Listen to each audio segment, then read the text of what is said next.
got a lot of projects going on in here, so I need about a 6,000 square foot shop for everything that's going on. Next project is go fast and go suck. New day in the shop, and Kian just pulled in. Let's go see what kind of treasures he brought for us. So on the local classifieds, Kian found some more parts for Kenner's truck. Found this original paint hood. We guess is probably like a 49 to 54 hood. It's got a 48 emblem, but later 3100 emblem. So, but the hood is really nice. There's some dents here. It's got one right. It's like right basically there. From here to here. Yeah, there's one right here that's a little bit, and then but the crown of the hood's pretty good.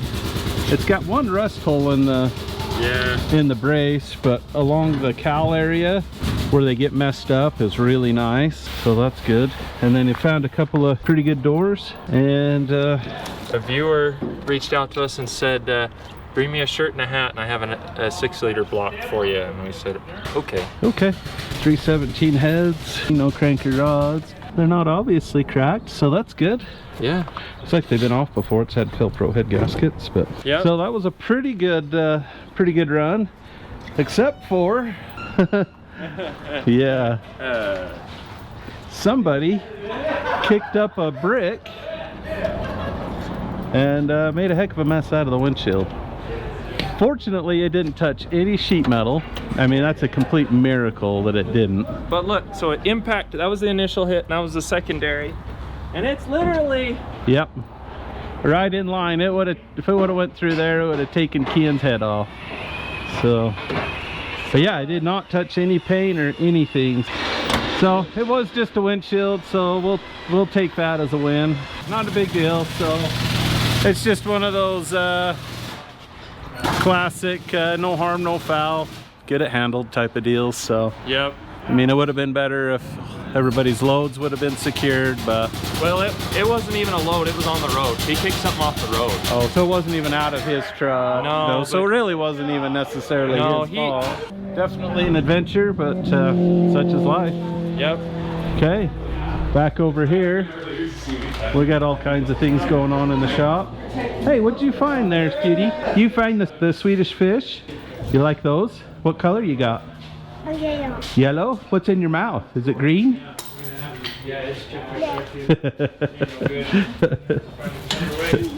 Nice. Kenner's back on this. Got that piece made. This side he'll have to cut, but yeah, and that too. So yep, get those all to come in. So okay, there's lots to do.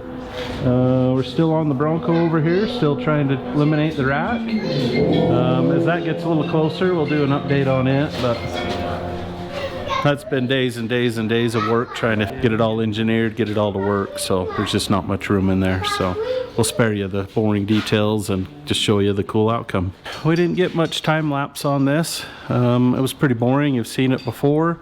I just wanted to show you where we're at this point. So everything from our frame repair on this side's taken care of. As you can see, Kenner patched that in to make that look a lot better. Our front frame rails are in straight and square. Yeah, that side's all patched in. Geez, Kenner, is there anything left on the frame that we need to really deal with as far as rails? Core support. Yeah, so we just need to get some brackets made for the core support. Kenner made them before we decided to do all of this stuff, so all of that stuff went in the garbage, and gonna redo it again for a second time. I didn't like the original ones, actually. I mean, they looked fine, but if I would have redone them anyway, so yeah. Really one of your first fab jobs you'd ever done, wasn't it? Yeah, I learned a lot, but it didn't look great. It actually looked okay. It was just you didn't have much to work with. There's no room, so. Yeah, but now I have plenty of room, and I have way more fab experience. So. Yep. And then as you can see, we rolled this rack back down to where it sits in the frame flat. We had that input shaft pointed up some, but we're going to run that shaft through the motor mount bracket and have it come out here. We'll probably take a piece of pipe and cover this whole thing and just make this motor mount section. And then we can fill in all of this big gaping hole that we really didn't need to cut out, but we did because we didn't know, or at least I didn't know. But we should be able to make it all look decent and be good and strong. So we got the rack back out. Actually, we lowered the rack a little bit from the last time you saw. A bunch of you left comments about the best place to have the bump stair or the compromise, and most of you said it's better to have it toe out slightly on compression, or the least amount of bump steer on the compression side of things. So that's what we did. We ended up adjusting the rack height a little bit and got it to where it has almost zero bump steer from ride height to full compression. And then on rebound, it just had a small amount of toe in. So we just left it at that. And that's the height that our steering rack mounts ended up being. So that rack ended up being quite a lot lower, so we had to open up this hole to get that to go through properly. Kenner is making the template on our filler piece that we're going to stick in here to fill that hole in, to go around it, and then add some structure back into that cross member. Yeah, something like that should work. Yeah, go ahead and transfer that to a piece of 1/8 inch and get that fitted in there. Okay.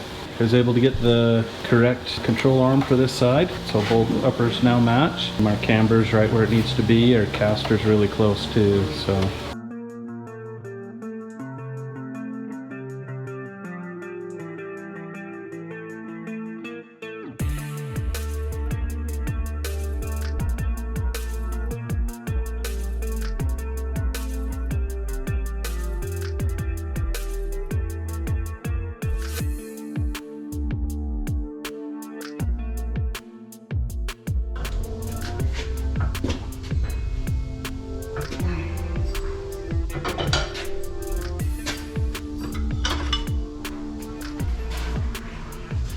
Back over here on the Bronco, we have just about everything built on it. The new tie rods are built. Everything's pretty well bolted in. We have the ram in there. All the lines are in. Kendall got the rest of the intercooler welded up, and it's at least partially plumbed. There's a few things we still need to do there. Kendall's now working on the last piece of the puzzle, and that's the pitman arm. Building something that's strong enough that it isn't going to bend super easy. We think that will probably be substantial enough. Maybe. Does that thing weigh like 20 pounds? Just like everything else. Good. It's hopefully it's overbuilt. I don't think there's a such thing. Not for what we do. Yep. That should work really well. Yeah. Cool. Yeah, let that cool down for, I'll probably take an hour for that thing to cool down. Oh, yeah, now. I got a couple more welds. Yep. But it's looking pretty good. That outlet is good for this. I haven't tripped it yet. Oh, that's funny because it's the same breaker, so. Is it? Yep. Oh. That's weird. Yeah. Yep. I'm gonna find me an electrician and have him come over and. Yeah. Oh wait. Yeah, we got a whole stack of those. Yeah. Yeah, we need to. I think it's a time thing. Yeah, it is. We got so many things to build, we don't have time to work on the shop. That's so. right. Love this little welder. Yeah, it works so good. Yeah. Yeah, you'd never think that Harbor Freight would build a welder that was as good as this one is, but yeah, it just works for pretty reasonable. So, all right, we got this steering box out. You can see the end of the piston right there. This is the cap that sits on the end of the box.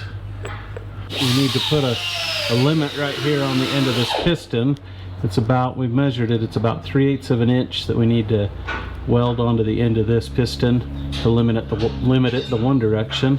And then on the other side of the piston, after we remove it, we'll take and add an 11/16 piece on the other side, so that will limit the amount of travel this piston has and keep us from bending other parts.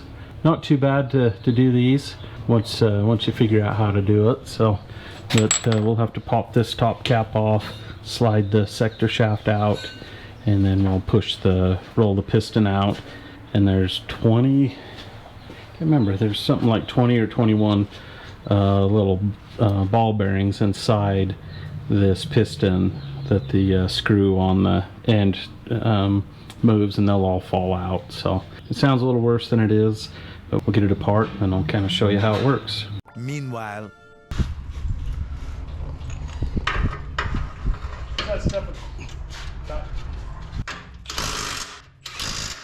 Okay, that's good.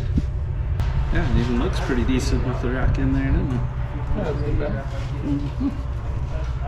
This, should we cut that and run to that deal? Yep.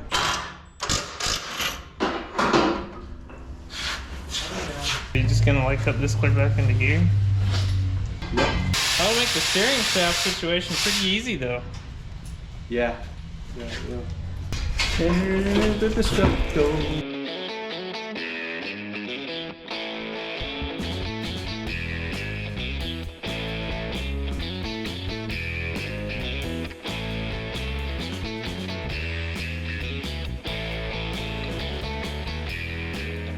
We've got this all put together. We got that big piece put down in the bottom, and then we're going to use a 3-inch piece of fairly thick wall tube to come out here.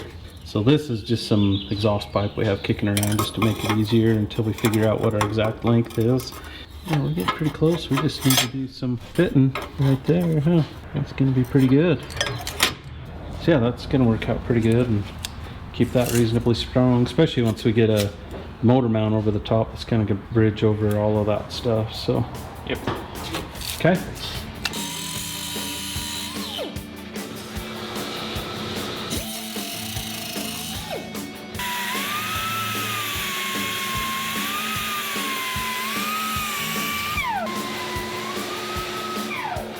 Getting close? Yeah, I'm within 5,000. Oh yeah, that's pretty good. Cool. Yeah, it's pretty good. All right, how close is the big one?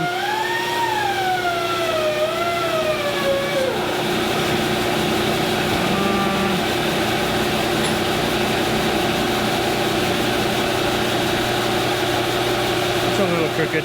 Oh yeah, looks Yeah, this one's a 660 at the smallest.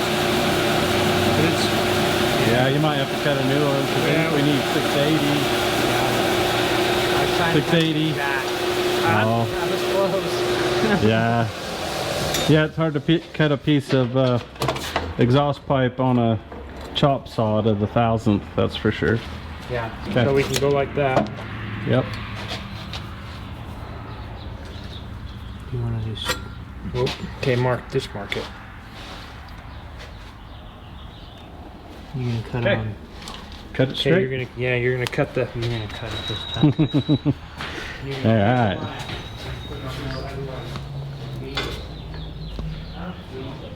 Well, what do you think, Kenner? Man, fits pretty dang good. Oh yeah, you can even go a little further, huh? Probably. Yeah, we still got a little bit more there. Let's dress that down Okay. ways and make that look like a finished product. So you don't need to open it up. Any wider, it just needs to go up. It just needs to go straight up. Yep. Cool. Yeah, that'll work good. Yep. Way better than that big old gaping hole right there. You can go up like an 8 or more. Quite a ways. You can even go just a little farther than that too. Yeah, don't be shy.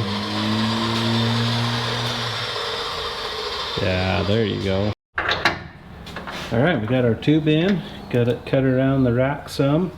We're still gonna fill this all in with other stuff. But before we go any farther, we need to pull the rack out, make sure everything's gonna go in and out okay, and we're not shooting ourselves in the foot here. Yeah. And then after that, we'll cut our welds, because we need to weld all of this up inside of here once we know that everything works. So. Oh, look at that. No worries. Yep. Okay, perfect. Look at that, our tube sits right down in the bottom there perfectly, so we'll be able to weld that, and a piece of exhaust pipe will be kind of structural. Nice. Yeah.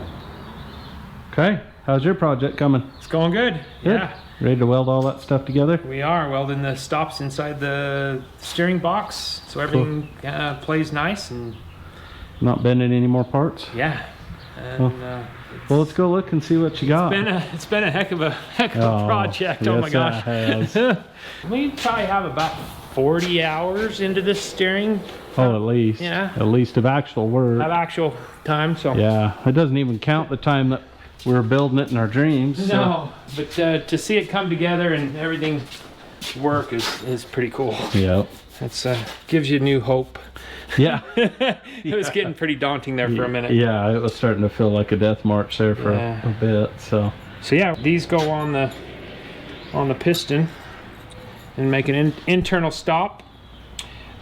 So the steering ram and the steering box all stop at the exact same time. So nothing's overpowering either one, and everything's happy. So we're excited. yeah, It's gonna work. it is gonna work. Hydraulic steering on a Bronco. Who would have thought? Yeah, without spending $20,000. Exactly, without Yeah. spending $20,000. Yeah, that's the cool part. 74 Weld makes awesome products. So Yep. just a little plug for them. Yeah, they're awesome. So, okay, guess you just got to clean all the oil off of that and Yeah. fire up the TIG. Absolutely. Getting all those balls to go in there. Yeah. One by one.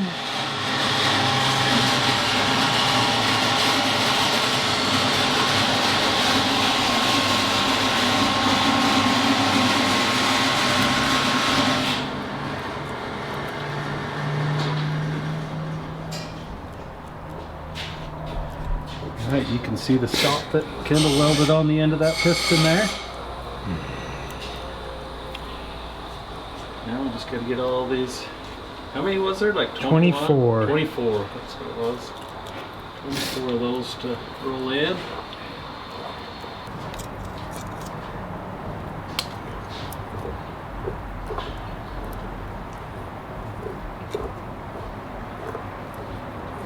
You can see the little hole right there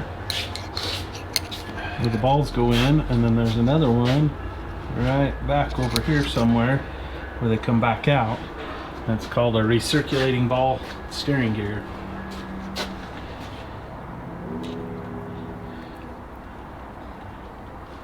A little bridge piece that Kendall just put in, that's the piece that the balls recirculate through. How's that piece coming, Kenner? It's pretty much done. I just need to clean the inside of it so we can weld it in there. Clean off that 1/4 inch of goo in there, huh? Yeah. Yeah, that fits good. Nice. Yeah, that'll put some more structure back in there. Yep. Probably should take and get those big chunks out of there. Otherwise they'll be there forever and make a nice little rattle. Yeah, that'd be not cool. Yeah. So when I was in high school, or just after I graduated from high school, Ford Motor Company donated a couple of cars to the high school to learn. So we pulled them apart, and one of them was a brand new Aerostar. And when we pulled the fender off, inside the fender was about 10 washers hooked on a piece of wire. And all they would do when you go over a bumpy road, they would sit and go swing back and forth inside that fender and make a horrendous rattle. But they were painted. It was put there on the assembly line before it was painted. Oh, so you think so many lines like Oh, yeah. sucker? Yeah, that poor. We're gonna make a lot of work for somebody. So. Wow, that's not cool. Yep.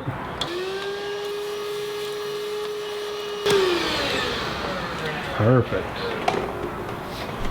One less rattle on this old truck. All right, they got it all back together. Built that heavy-duty pitman arm so it doesn't bend, and the stops actually got them in the right spot. So the box hits its stops at the same point as the ram hitting its spots. So hopefully we don't bend anything anymore. But yeah, it seems to work real good, and everybody's happy so far. Yeah. Yep. It's late enough at night that it probably doesn't matter anyway. So. Oh, it's good. Yep. So. Good to see it all back together. Yeah. New day in the shop. We're getting back on the front of this truck. We're going to get the sway bar put on the front. We sent Kian to the pick and pull yesterday with a measuring tape to find us something that would work. And I think he nailed it. This one's off a Dakota. I don't remember what year. Do you remember what year, Kenny? That was like 93. Okay. Something like that. Something like that. An early Dakota. I don't know. All I know is it looks like it's gonna work really well. So trying to get that put on real quick. Gonna cycle the suspension and make sure it's gonna work the way we're thinking it's gonna work.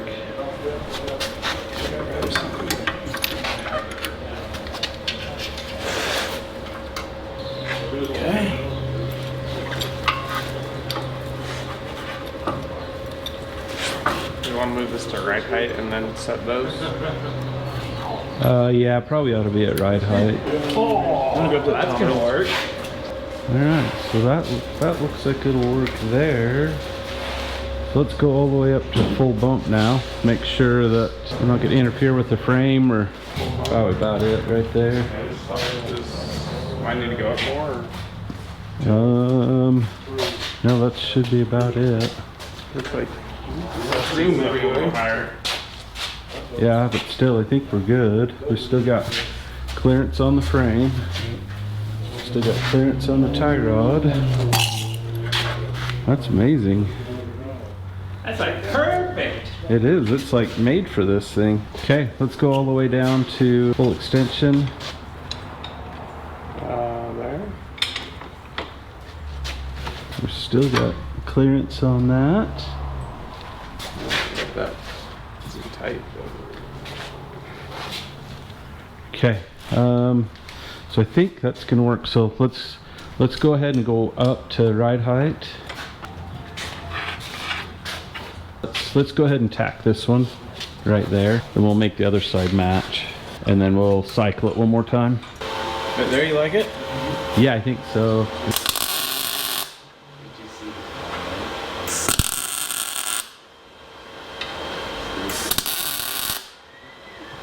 Okay. All right, so let's go ahead and measure, and in the bands, but it's 11 1/4. Here's a Sharpie, you can mark it.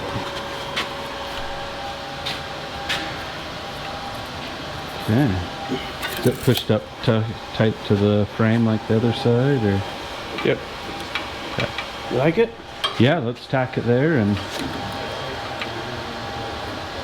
then we can cycle it.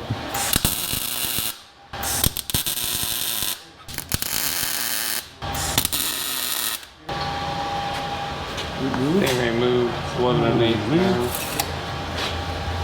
Yeah. Well, let's cycle it. Okay. Let's it's off about an 8. Yeah. Okay. Yeah, that's good enough. We can cycle it and make sure we like it. So let's go down all the way. Yeah, it just never gets any closer to the tie rod, does it? No, that bend right, it's right where it needs to be. Yeah. Yeah, it looks like it was made just for this frame. That's pretty cool. Go all the way up. Yep, go all the way up, and yeah, right about there. Okay, let's go ahead and steer it. Lock the lock.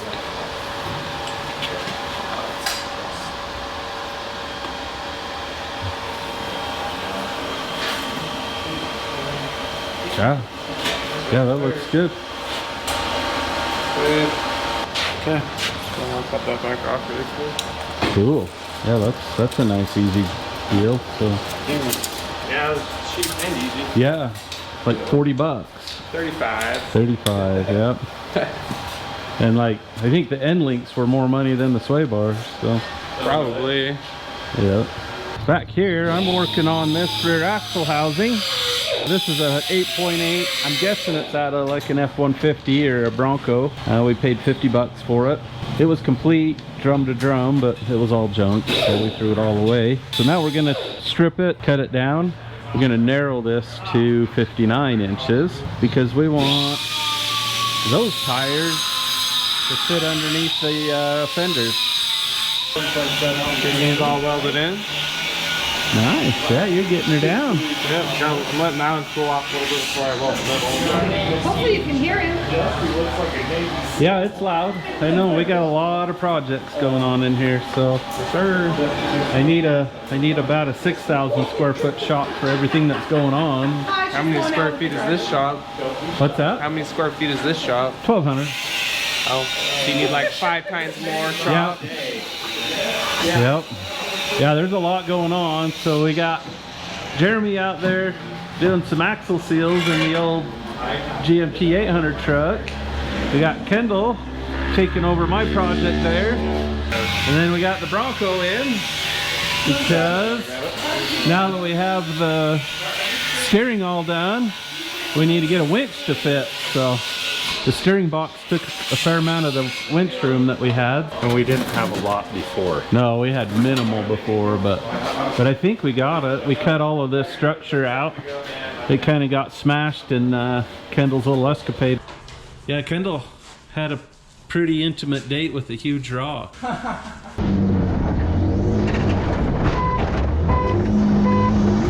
Oh yeah, there's a little dent right there.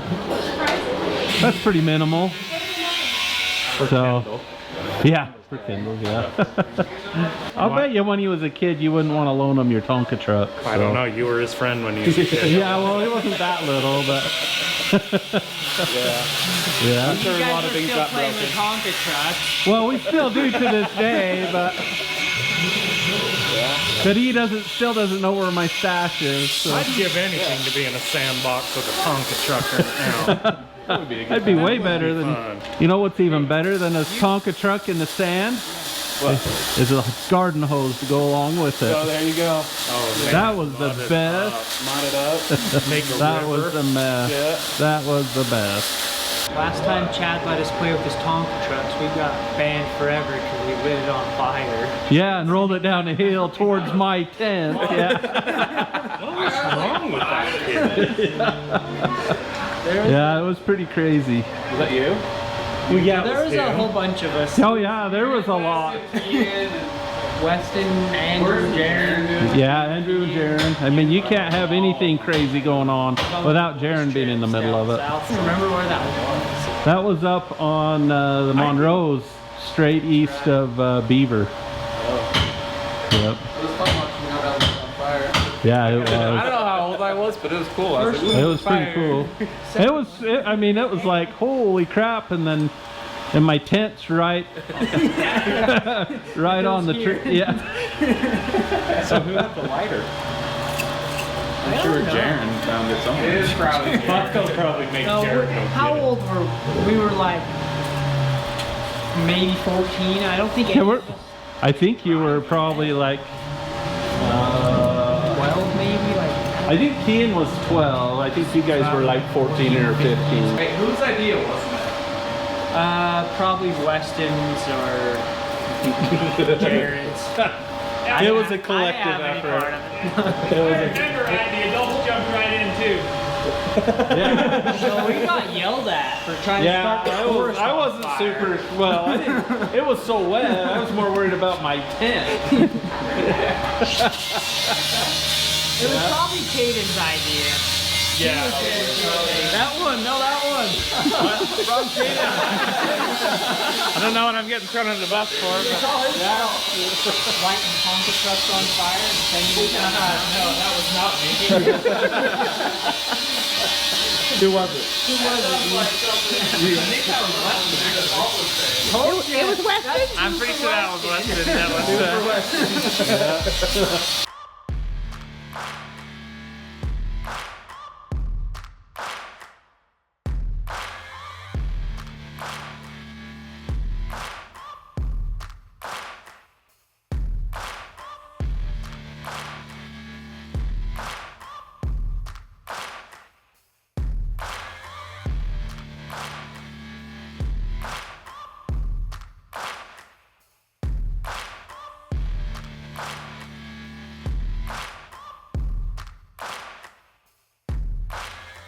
Did you forget who you were? No, I forgot what I was trying to grab. Oh. Oh, brake link. Oh. You almost forgot who you were. Okay. little bit more than that. So why not just take a... All right, these guys have been plugging away. We got this all put together. That winch mounts in. It's all reinforced. And that should be pretty stout. We're on to the next project. Nice. What is the next project? I don't know. It's funny watching them work. They're both looking at each other. Wait, you did the wrong one. Wait. Next project is go fast and go suck. Oh yeah. That's the final one. Oh, that's the final. Yeah. We're not there yet. Kenner's been working away on this. It's got a couple of pieces built. And there's a template there, one of these pieces. But we just had to get the other welder going because it's been a battle trying to get anything done with one welder. So this one was set up for stainless and we just had to swap it over for mild steel. Okay, looks like you can finally get some stuff tacked in there.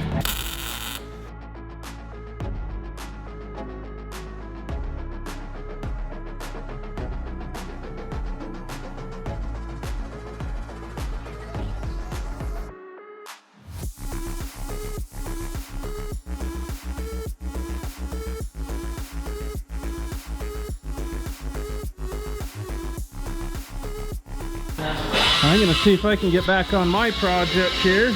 Kendall got this housing all stripped down for me. So now I just gotta figure out where to cut the tubes at. We're gonna shooting for 59 inches overall. So it's minus 6 inches for the offset and then another ½ inch per side for brake rotor thickness. And so that takes us to 53. Divide that by 2, it's 26.5. And then the pinion's offset 1 inch, so one side's 27.5, the other side's 25.5. And then we got minus 1 3/8 for the length of the housing end. So nope, I didn't expect you'd get all of that, but follow along, it'll make more sense. All right, I'll try this in a way that might make a little bit more sense. So I got this plate on here, and this line right there is the center line of the pinion, not of the housing, but of the pinion. So those numbers before, and we know this pinion's going to be offset 1 inch. So we've got 25.5 on this side, and on this other side we have 27.5. So that gives us our overall width of the housing based off of the pinion center line right there. Okay, now we got to cut it to compensate for the housing end. Dusty's going to grab that. Trusty assistant. And it measures, you want to hold that, that measures about 1 3/8. Well, that's a nice tape. Brand new. Yeah. Boy, that one's ready to be retired. Okay, so so we're gonna cut this back at about 1 3/8 or whatever this tape said, which we can't quite read, but it roughly takes us to there. So that's where we're gonna cut that housing at, and then we'll weld the housing end on. We're gonna try and get this a fairly square cut, as square as a chop saw will get anyway. So we'll go ahead and leave this line, and then we have a little bit to work with to square up the end of the housing. We'll do that on both ends, and then we'll get the jig set up and get the housing end on the jig and see how it's gonna look. So all right, we got that cut. It's semi-square. We'll finish squaring it up when I get the jig going. We washed it out really good, so we're gonna let that sit and drain. While we're waiting for that, we're gonna see how these headers fit. What do we got, Kenner? Almost calamity. They just barely hit right there. Well, get a bolt in it. Let's see what we got. I can look at it. I put that bolt in, but that's broke. So. Yeah. Yep, must be an LS. Sure is. And then one in the back. That's really close, isn't it? Yeah, it pretty much fits right on this. Clears perfectly. Oh, nice. Look at that. Like it's made for it. let's tighten those down and let's see exactly what we got. Look at that, that's cool. We just got to do a little bit of Smack the wheels. yeah, just got to do a minor clearance right there on that A-arm, and then right there against the frame. Look at that, we still got a 1/4 inch back there. It's low enough that it's going to miss the brake booster. Yeah, you might as well just toss that one. And it gives us quite a bit of room for our steering shaft too, so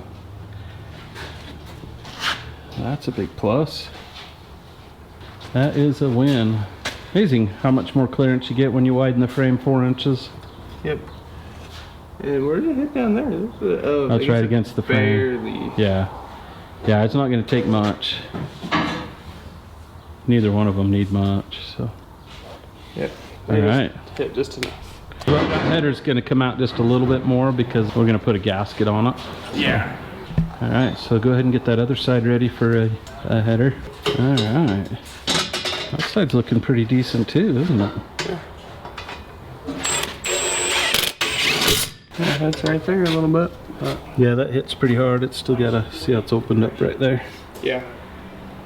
So That's it. That's it though, so just that number 4 tube needs a good... Clears the bell housing a little bit. Yeah, I like it. Plenty of room for a starter in there. Plenty of room for the transcooler lines. Sir. What did these headers fit? Were they for like a They're C10? like, yeah, C10, an LS swap C10. Okay. Nice. Yeah, those work pretty good. Yeah, I'm liking that. I think we just leave those on there for now. Go ahead and let's throw the rack on. Yeah, you can throw those gaskets away. Oh, you don't like these guys? No, no, no. What's wrong with these ones? Everything. Oogie. They're great till the first time they get warm. And then they're hot garbage. Yeah, and then they No catch. pun intended.